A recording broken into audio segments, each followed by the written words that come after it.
¿Qué tal? Muy buenos días. Yo soy el doctor Cristian Ramírez Sánchez, soy médico adscrito al servicio de tórax y vascular del Hospital General de Occidente.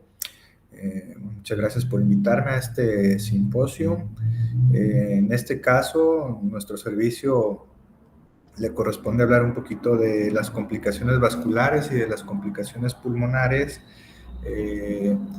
que requirieron de manejo quirúrgico en los pacientes que tuvieron COVID-19 y que fueron tratados en nuestro hospital. Es una charla hasta cierto punto interesante porque el volumen que nosotros manejamos en este hospital pues fue un volumen muy alto. El índice de complicaciones, tanto trombóticas como no trombóticas asociadas a la enfermedad, pues fue muy alto. Entonces, pues está interesante esta charla, ¿verdad? Me gustaría iniciar con respecto a, digamos, la lesión que generó a nivel vascular la infección por COVID-19. Como bien sabemos, a pesar de que la enfermedad se adquiere por vías respiratorias, pues finalmente la vía común de la alteración que genera es ese daño endotelial, ¿no? O esa famosa lesión endotelial. Es decir, las complicaciones pulmonares, las complicaciones respiratorias, complicaciones renales o neurológicas, finalmente es por isquemia, trombosis o necrosis de esos segmentos y es debido a la lesión endotelial. De tal forma, pues, que existen ya artículos, por ejemplo, en este caso, es un artículo que publicó la Universidad de Harvard, específicamente la Facultad de Medicina, el doctor Siddiqui, ¿sí? En la revista de Medicina Cardiovascular, donde él habla que son 3 vías principales las que van a generar la lesión endotelial.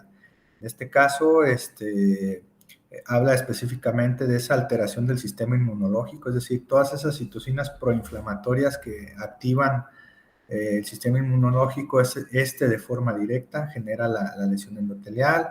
Ese incremento de los trombos, tanto a nivel de microvasculatura, así como de vasos de mediano o alto calibre, de lo cual vamos a hablar un poquito más adelante. Y obviamente no esa alteración del sistema renina-angiotensina, secundario a esa aplejía vascular por tanta estimulación sanguínea, ¿no? De los vasos sanguíneos como tal. Entonces él lo ilustra en estas imágenes. Digamos, el recuadro superior es ese virus que se capta a través del receptor tipo 2 de la angiotensina, de la enzima convertidora de angiotensina tipo 2, que es la que capta el virus. Y a su vez pues, va a generar esas 3 vías de las cuales venimos platicando. Por ejemplo, aquí en el recuadro superior del lado izquierdo vemos cómo se activan esas citocinas proinflamatorias, principalmente factor de necrosis tumoral, interleucina 1, interleucina 6, lo que genera esa activación del sistema inmunológico y a su vez el daño directo a nivel endotelial. Entonces, por otro lado, esa angiotensina tipo 1 que se activa y que también forma la angiotensina tipo 2, lo cual a su vez va a generar lo que ya conocemos como vasoconstricción y esos mediadores inflamatorios que generan ese daño endotelial con incremento de su permeabilidad y daño celular directo. También se vio, por ejemplo, como una tercera vía, ese incremento tanto de factor tisular como de factor de von Willebrand, todo desencadenado por las citocinas proinflamatorias, lo cual va a generar esa producción de fibrina, activación de plaquetas y formación de trombo a nivel endotelial. Entonces, ese fenómeno inflamatorio, ese fenómeno de vasoconstricción y ese fenómeno trombótico va a culminar en lo que ya conocemos, ese desgaste vascular, complejía de la misma, ese distrés respiratorio que ya conocemos en este tipo de pacientes con afección pulmonar, aquellas isquemias miocárdicas tanto por microtrombosis vascular o por trombosis ya franca de una arteria coronaria, sobre todo en pacientes predisponentes. Obviamente ese tromboembolismo tanto venoso como arterial y definitivamente ese desgaste del sistema inmunológico por una hiperactivación del mismo, todo desencadenado por el efecto inflamatorio del virus, ¿no? Y ese daño endotelial final. Entonces, de tal manera pues que se empezó a notar al paso del conocimiento de la enfermedad y a un año después que se incrementaban esos casos de isquemias agudas, pero no nada más esas lesiones microvasculares, es decir, esos microinfartos o esas lesiones de órganos específicos, sino que también empezaron a notar que había ese fenómeno arterial trombótico, sobre todo de arterias de gran calibre. Por ponerles un ejemplo, esta es una carta al editor de un hospital de alta concentración que publicó digamos, como serie de casos en la revista de trombosis, en el cual en un hospital de alta concentración se empezó a documentar manifestaciones arteriales severas, es decir, de esos casos raros, pero de manifestación muy severa, identificando trombosis inclusive aórticos, trombos aórticos, trombos ilíacos, trombos femorales, trombos más distales, y publicándolos pues como isquemias agudas, ¿no? Y todo fue básicamente en pacientes con infección por COVID-19. Entonces, dadas las características, se empezó a indagar un poquito más con respecto a la trombosis y la coagulopatía, específicamente en pacientes con COVID-19. ¿Por qué situación? Porque se empezó a notar que el fenómeno trombótico era muy marcado y muy característico, de tal forma que se empezó a indagar más y a buscar hasta cierto punto el fenómeno que condicionaba. Entonces el arsenal que se utilizaba ya como para diagnóstico y clasificación del fenómeno trombótico, pues fue ya muy notorio para el año 2020, de tal forma que ya a los pacientes que se ingresaban, pues ya se les abordaba un poquito más en cuanto a las posibles coagulopatías que pudieran tener. Entonces eran pacientes que se les solicitaba dímero D, tiempo parcial de tromboplastina, recuentos plaquetarios, fibrinógeno. Y obviamente el fenómeno trombótico a la larga pues se fatigaba, ¿no? Y culminaban ya ahora sí con sangrados, es decir, un fenómeno de coagulación intravascular y diseminada con ciertas características no similares a la sepsis. De tal forma que el fenómeno trombótico en pacientes con COVID-19 pues formaba parte de una de las vías principales del tratamiento, es decir, se clasificaba esa enfermedad y a los pacientes se les daba manejo profiláctico con tromboprofilaxis o definitivamente terapia de anticoagulación plena en base a la severidad o presentación clínica de los pacientes. A manera pues de introducción, que ya ahorita que ya hablamos un poquito sobre todo del motivo por el cual los pacientes con COVID-19 presentaban complicaciones vasculares, me gustaría comentarles en relación a los casos que nosotros tuvimos en nuestro hospital. Entonces, por ejemplo, aquí se identifica fue un paciente, uno de varios que tuvimos, que se presentó como una isquemia de extremidades inferiores, específicamente de la extremidad inferior izquierda. Él fue un paciente que lo abordamos más o menos con un tiempo de evolución de entre 10 y 12 horas de evolución. Evidentemente, como ustedes pueden apreciar, pues una extremidad totalmente isquémica, marmórea, moteada, pero que clínicamente no presentaba caída del pie, es decir, neurológicamente pareciese que esa extremidad todavía pudiera ser viable. Entonces, su salvamiento. Entonces, de ahí fue que se tomó la decisión en realizar un abordaje quirúrgico. Él, previo a la cirugía, se realizó un rastreo arterial ecosonográfico en donde se identificó una trombosis arterial aguda que se extendía desde la región de la ilíaca externa hasta la región poplitea y de vasos tibiales de la extremidad.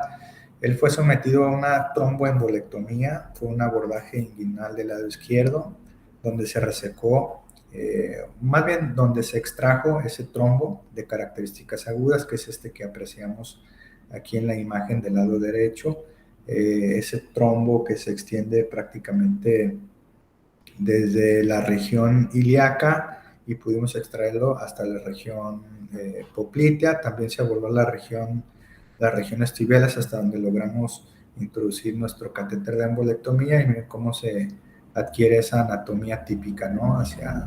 Del vaso trombótico.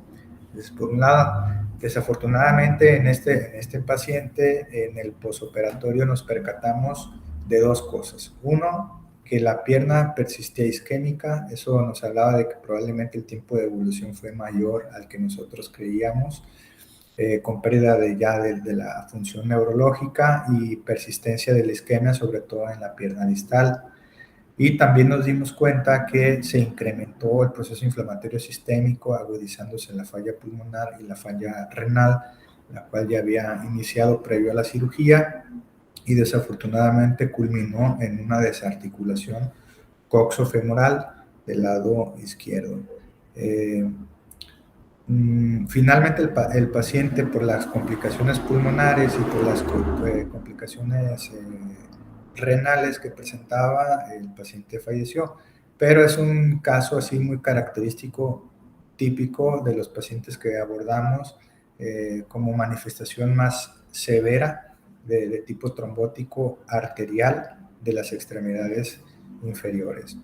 Entonces, así como les presento este caso, todos tuvimos otros en los cuales la isquemia era bilateral, inclusive llegar a pensar que fuera de tipo aórtico y cuando en realidad el trombo era de arterias periféricas, pero de forma bilateral. Esos son casos que en pacientes no COVID son extremadamente raros o pacientes muy añosos con bastante enfermedad arterial periférica.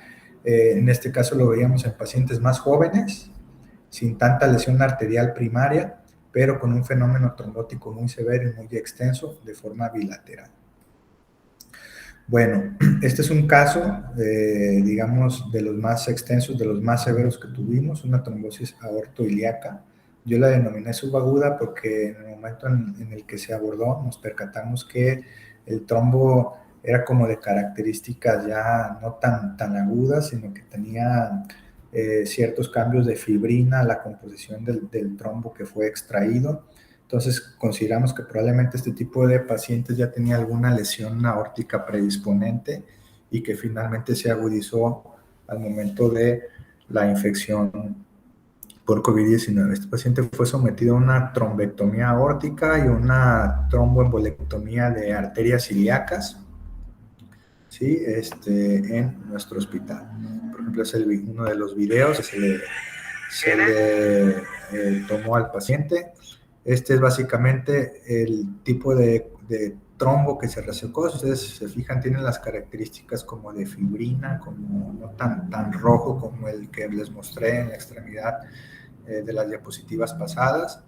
Y bueno, fue también una manifestación muy extensa, muy severa de las manifestaciones de tipo trombótico.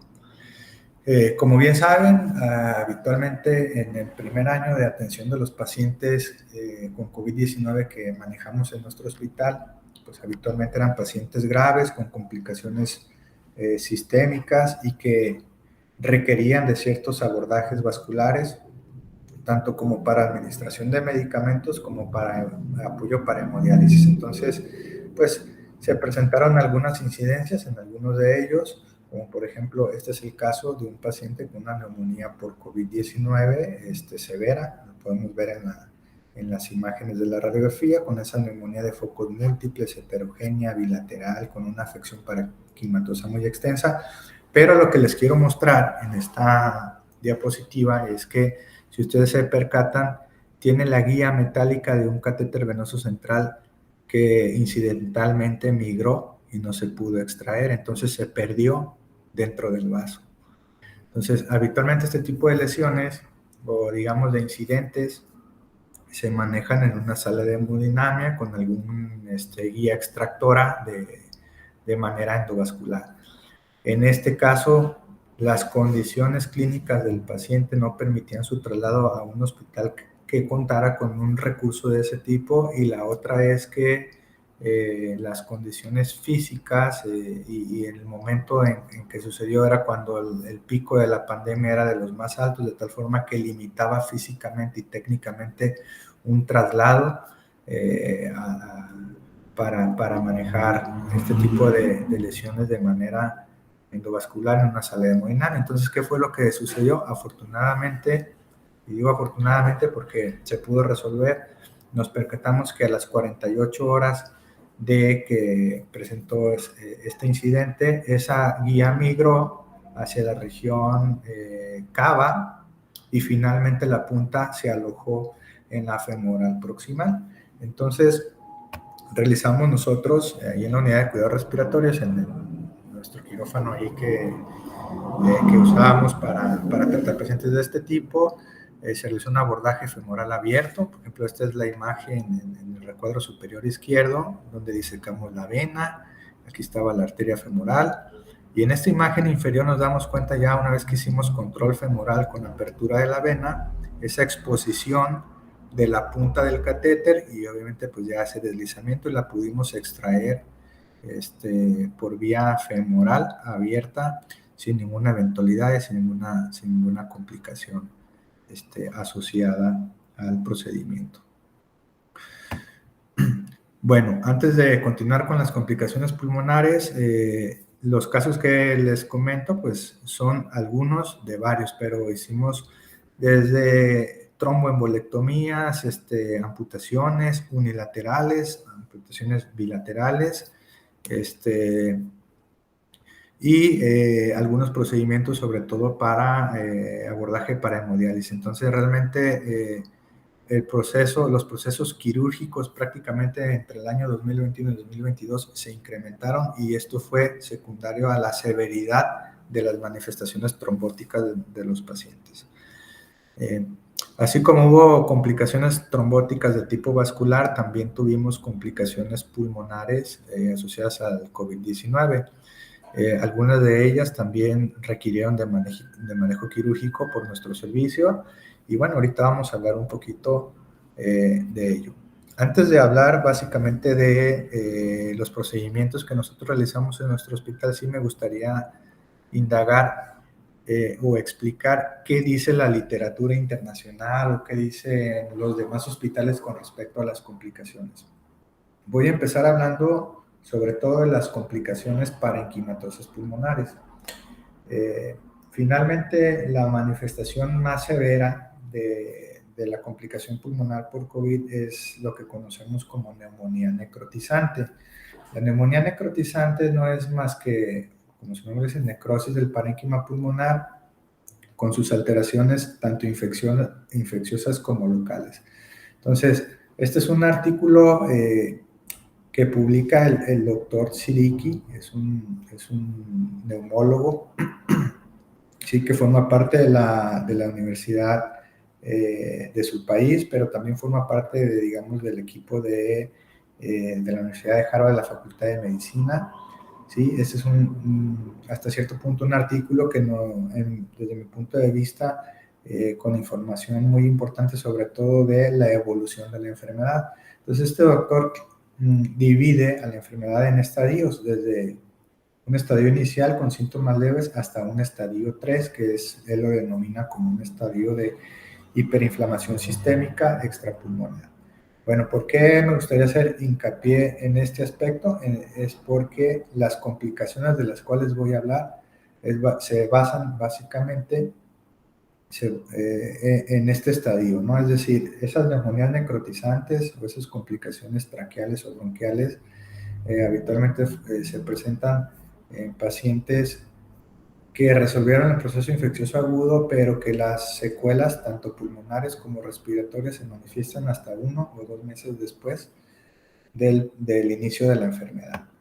Entonces, el mismo doctor en su artículo, como complicaciones pulmonares, él habla de una línea de tiempo, lo que creo que ya todos seguramente ya lo conocen, ¿verdad? El inicio de síntomas entre el segundo al 14º día de que se adquiere la infección, mejoran entre el 7º al 10º día, o la otra cara de la moneda, empeoran a partir del séptimo día e ingresan a una unidad de cuidados intensivos.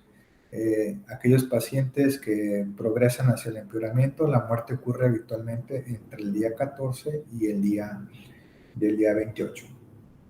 Bueno, para hablar un poquito ya de la neumonía necrotizante en pacientes con COVID-19, lo que la literatura describe es que se presenta principalmente en pacientes con ventilación mecánica, es decir, la necrosis pulmonar casi siempre, aparte del proceso inflamatorio local generado por el virus, también se asocia a sobreinfecciones. Entonces, es por eso que ellos publican pacientes con neumonía, sobre todo que tuvieron ventilación mecánica. Es decir, las sobreinfecciones asociadas digamos, a los servicios de salud es lo que finalmente culmina en infecciones más severas, necrosis parenquimatosa y sus alteraciones secundarias como la cavitación o la persistencia del proceso infeccioso con gangrena. Se dice que la mortalidad en este rubro de pacientes pues es muy alta. No se tiene una estadística específica, pero se cree que la mortalidad varía entre el 80 al 95%. Es decir, la mortalidad es muy alta.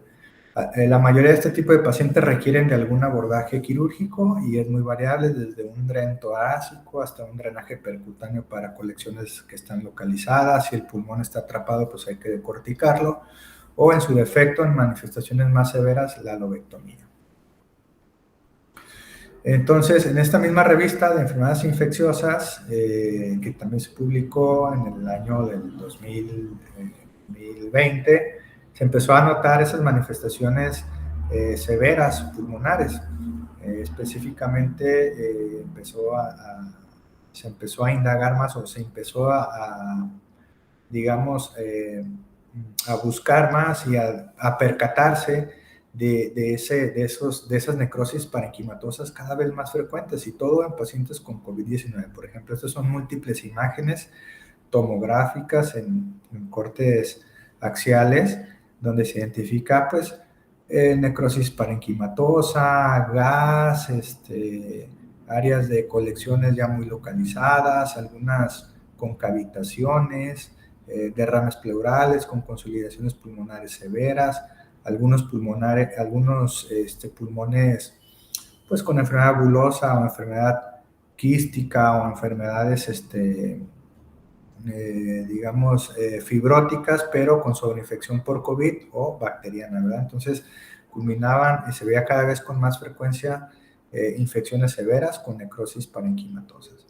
Entonces, se empezó a notar que algunas de ellas progresaban y requerían de mayor abordaje, digamos, de tipo invasivo.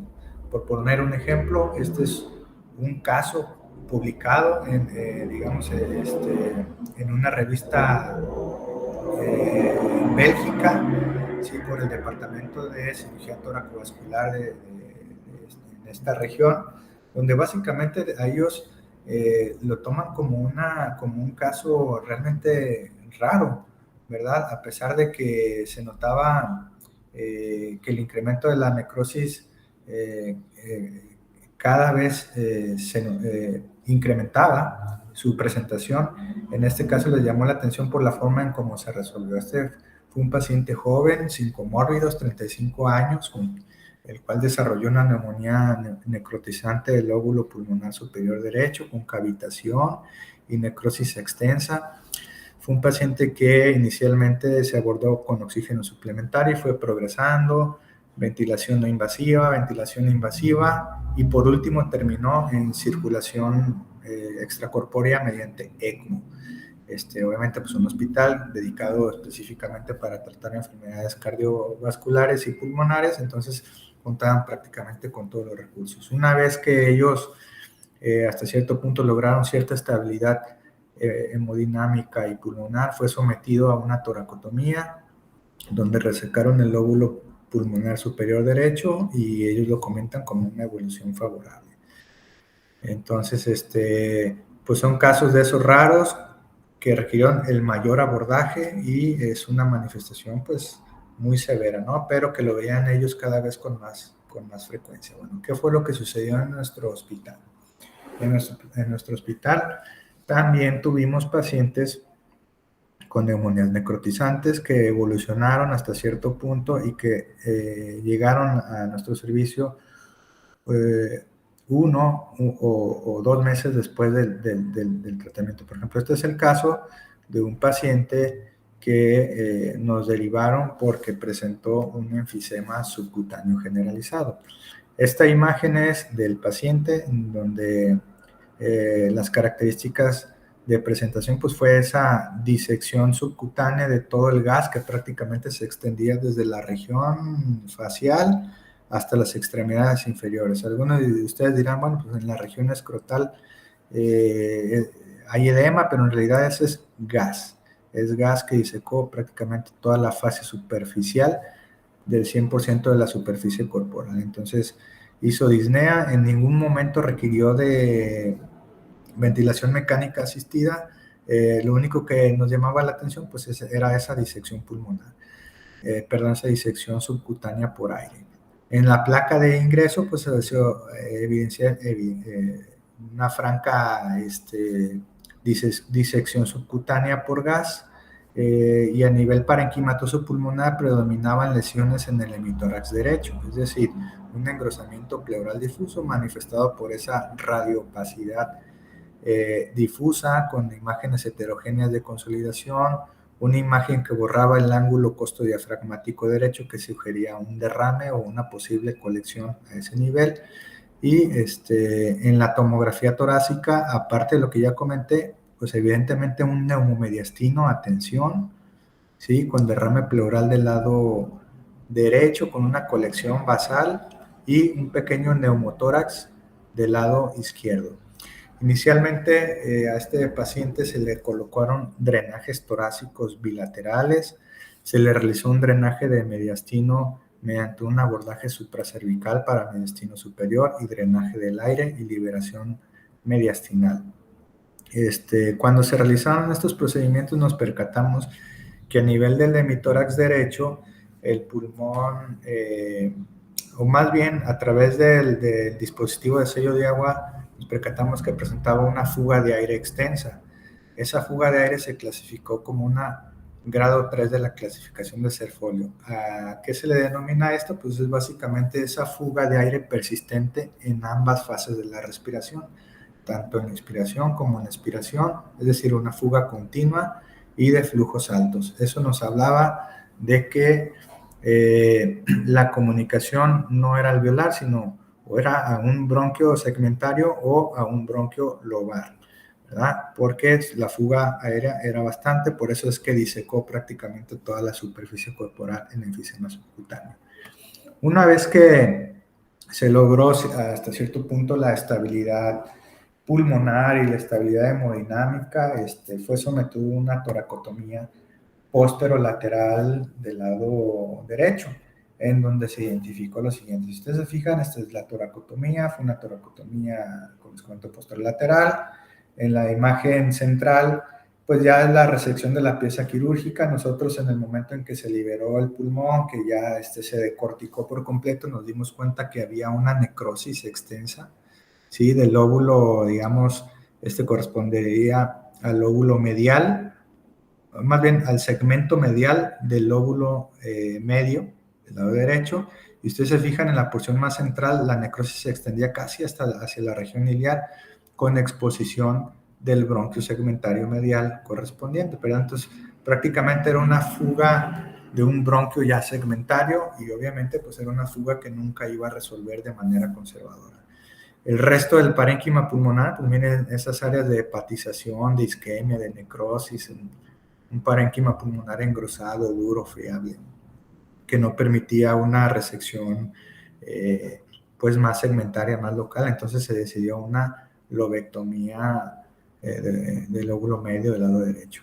Entonces su radiografía de control ya algunos días después del procedimiento quirúrgico, donde ya prácticamente se evidencia ausencia ya de gas subcutáneo, algo de cambios inflamatorios posoperatorios, sobre todo de la base pulmonar del lado derecho, pero ya con un lóbulo pulmonar inferior y un lóbulo pulmonar superior que ya prácticamente expandían y llenaban la cavidad torácica del lado derecho. Entonces, este paciente se retiraron los drenajes a la semana del posoperatorio y fue egresado 9 días después, con seguimiento ya por la consulta externa. Algún tiempo requirió de oxígeno suplementario en casa, esto secundario pues al daño pulmonar parenquimatoso de forma bilateral, pero logró evolucionar hacia la mejoría y regresar a casa. Tuvimos un segundo caso también de una necrosis pulmonar. Fue una paciente que nos derivaron del Hospital Regional de La Barca. Fue una paciente también que con una infección, con una neumonía severa por COVID-19, una paciente que presentaba disnea de medianos a pequeños esfuerzos, pero en su abordaje inicial en el hospital, digamos, de recepción regional, se percataban que presentaba un neumotórax, entonces colocaban drenajes y el pulmón no expandía y no expandía, cambiaban drenajes y se seguía viendo esta imagen. Esta imagen no es más que un muñón pulmonar, es decir, todo el pulmón del lado derecho prácticamente era un muñón atrapado, engrosado, y el resto era puro aire. Entonces, nos llamaba la atención en el aspecto de que, pues, ese aire, ¿de dónde provenía, verdad? Nos llamaba la atención también que ese desplazamiento mediastinal y que el hemitórax contralateral no presentaba tantas lesiones consolidadas, entonces era básicamente el problema del hemitórax derecho. Entonces, a su ingreso a nuestro hospital le llevamos a tomografía y en la tomografía nos percatamos, pues, lo que ya la información que nos daba la radiografía, pero ya identificando ya un hemitórax, un pulmón del lado derecho con un área de necrosis muy extensa, con un nivel hidroaéreo y con aire que prácticamente llenaba toda la cavidad del lado derecho. Entonces se colocó un drenaje y ya una vez lograda estabilidad fue sometida también a una toracotomía posterolateral derecha con una lobectomía pulmonar del lóbulo inferior derecho.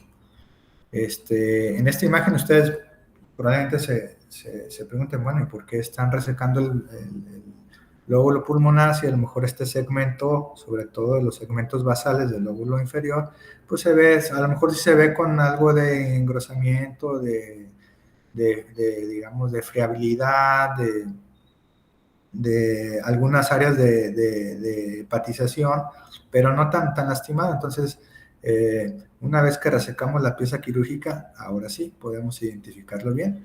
Este es prácticamente los segmentos más superiores del lóbulo inferior, con una necrosis muy extensa por licuefacción. El problema fue que esta necrosis se extendía en la parte más medial hacia la región iliar pulmonar.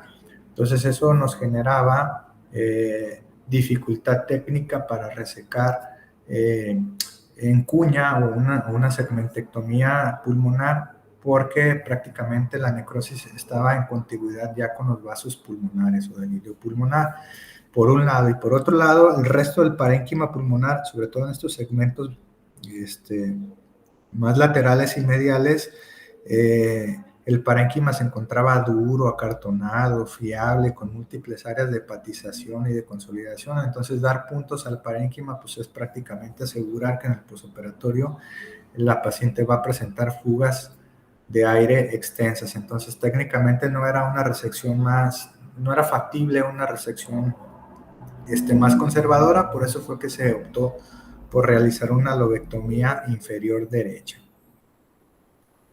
Eso es con respecto a los procedimientos que hicimos por alteraciones o por complicaciones parenquimatosas, pero también es importante darles a conocer, digamos, la información que tenemos con respecto a los procedimientos para el apoyo del abordaje ventilatorio de los pacientes con neumonía severa. Nosotros calculamos que entre el año 2020 y el año 2021, que fue las épocas de mayor dureza o de mayor trabajo en nuestro hospital en pacientes con COVID, creemos que hicimos un promedio de 300 más o menos procedimientos para apoyo de la vía ventilatoria, en este caso traqueostomías, específicamente en pacientes con COVID-19. Entonces, realmente es un volumen de pacientes muy alto, en el cual inclusive a la fecha las publicaciones en cuanto a traqueostomías para pacientes con COVID-19 no existe digamos, una estadística tan alta en un hospital único. Es decir, las publicaciones que se describen, de hecho es de donde se toman las guías para qué paciente hay que realizar traqueostomía, son estudios que se han hecho de tipo multicéntrico, por lo menos en los últimos 2 años.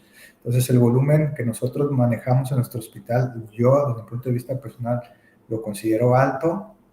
Entonces, eso habla de que realmente el trabajo que se hizo en este hospital, pues, fue muy, muy bueno. Entonces, por ponerles un ejemplo, es una guía que se estableció y que se publicó en la revista Lancet en julio del 2020, es decir, cuando el periodo, digamos, en ciertos países era el punto o pico más alto.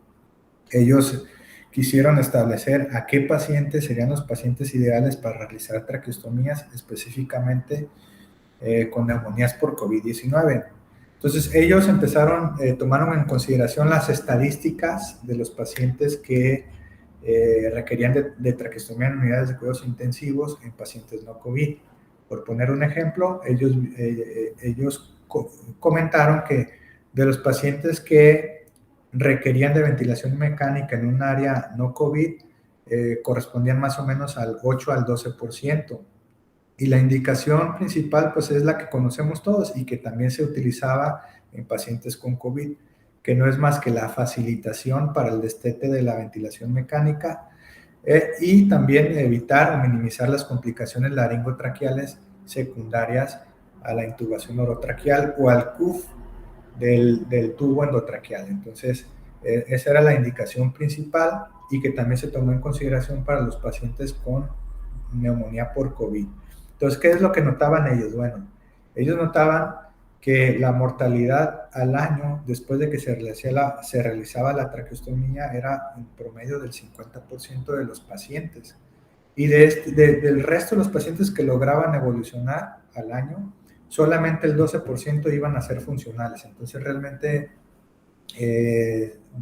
pues, se consideraba pues como que digamos, la evolución o el beneficio, pues hasta cierto punto se cuestionaba un poco. Entonces, en base a estas estadísticas también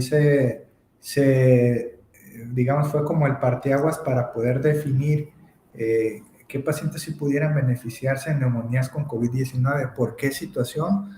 Porque la neumonía severa en un paciente con COVID-19, su manifestación clínica era más agresiva, era más severa, la mortalidad se elevaba, las complicaciones pulmonares y respiratorias en cuanto a la hipoxia o hipoxemia, pues eran muy marcadas. Entonces, realmente se intentaba identificar qué pacientes realmente pudieran beneficiarse de una traqueostomía. Entonces, ese era por un lado. Y por otro lado, como fue en la etapa en la cual, digamos, no se contaba todavía con un porcentaje de vacunación alto, la exposición era muy alta, el grado de contagiosidad también era muy alta, pues lo que se trataba era también de cuidar al personal de salud y entonces se lograba intentar platicar cuál era el momento ideal para realizar la traqueostomía sin poner en tanto riesgo al personal médico que atendía a los pacientes. Entonces se percataron que a partir del 10º día era cuando ya pudiéramos platicar de un posible evento quirúrgico de vía respiratoria. Entonces concluyeron lo siguiente, que las traqueostomías en los pacientes con COVID se debería de individualizar y principalmente tomar en consideración aquellos pacientes que están presentando mejoría en cuanto a la función pulmonar y idealmente tendría que realizarse a partir del día 10 de la intubación orotraqueal.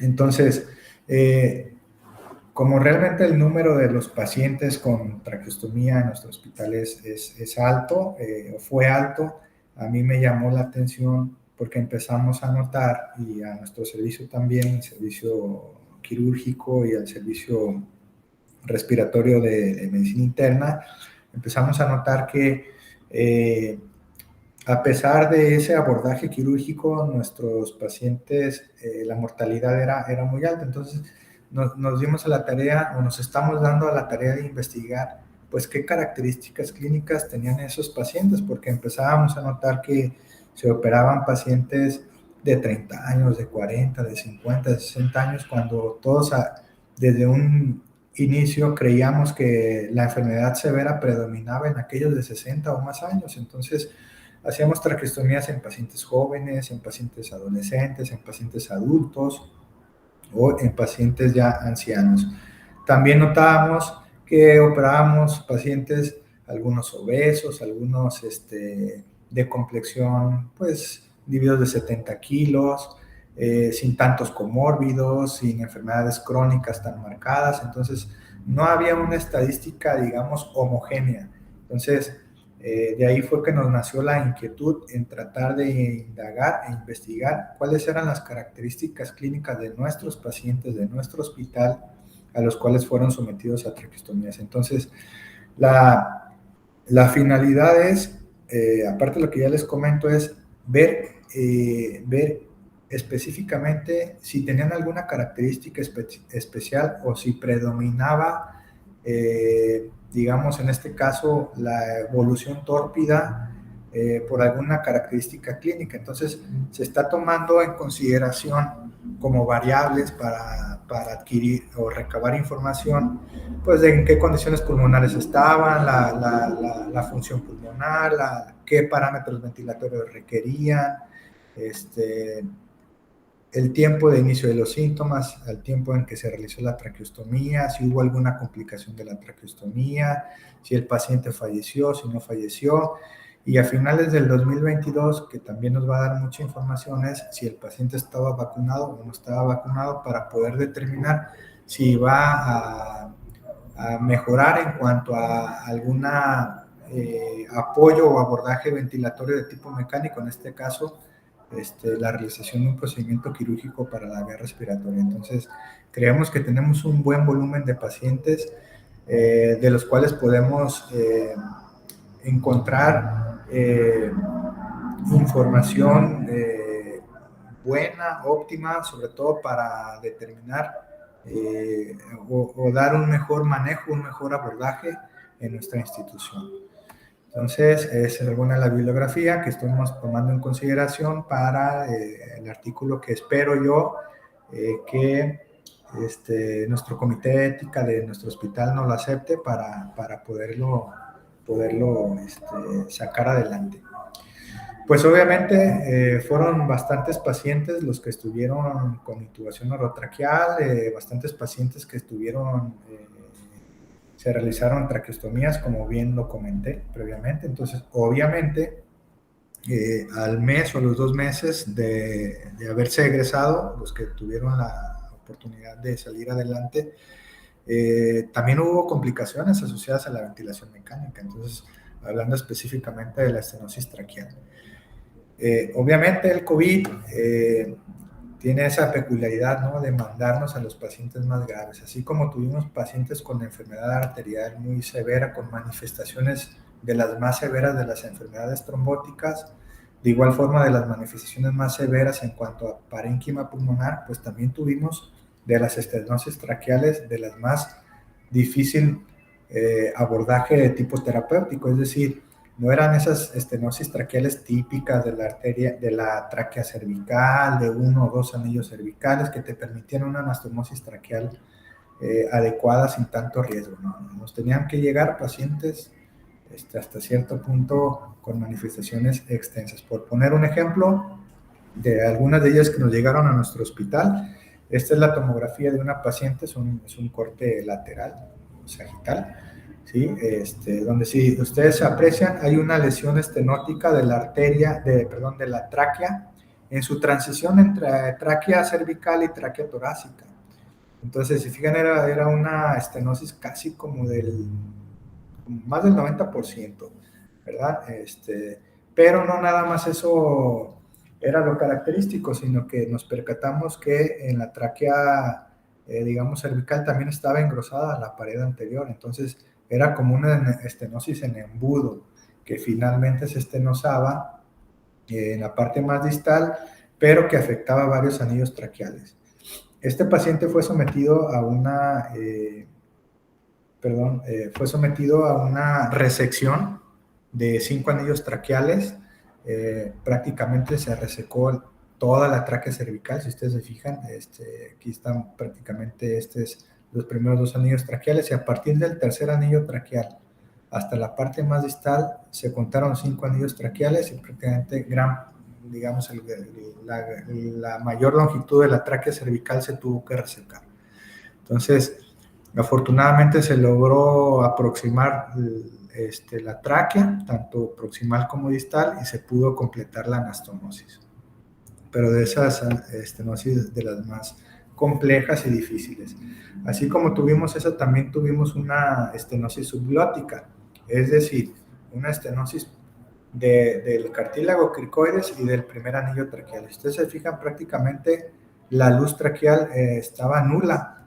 El paciente respiraba porque tenía una traqueostomía. Entonces, de tal manera que se pudo resecar esa estenosis subglótica y pudimos hacer una anastomosis, en este caso laringotraqueal. Desafortunadamente, este paciente, por la severidad de la lesión, volvió a desarrollar una estenosis posoperatoria y actualmente se encuentra con una cánula de traqueostomía definitiva.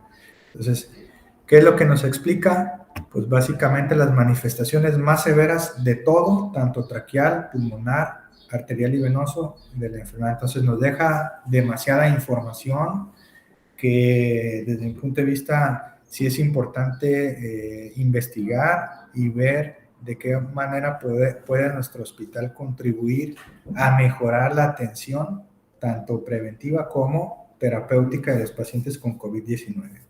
Por último, esta es la imagen de nuestros compañeros del hospital, que por cierto hay que agradecerles el apoyo siempre, entusiastas todos, tanto del servicio de enfermería, que fue un gran apoyo, el servicio de anestesiología, inclusive del área biomédica, ahí echándole todos los kilos para atender a nuestros pacientes, que fueron bastantes los que se operaron. Gracias por invitarme. Yo estoy muy contento de dar esta pequeña charla, porque desde mi punto de vista lo siento como una manera de agradecimiento, digamos, como una manera más bien digamos, de darle el reconocimiento a mis compañeros o a mi equipo quirúrgico, para tratar a este tipo de pacientes, que no fue nada fácil, ¿verdad? Quedo a sus órdenes, y bueno, estamos a sus órdenes en el servicio de tórax y vascular, en el piso 1 del Hospital General de Occidente.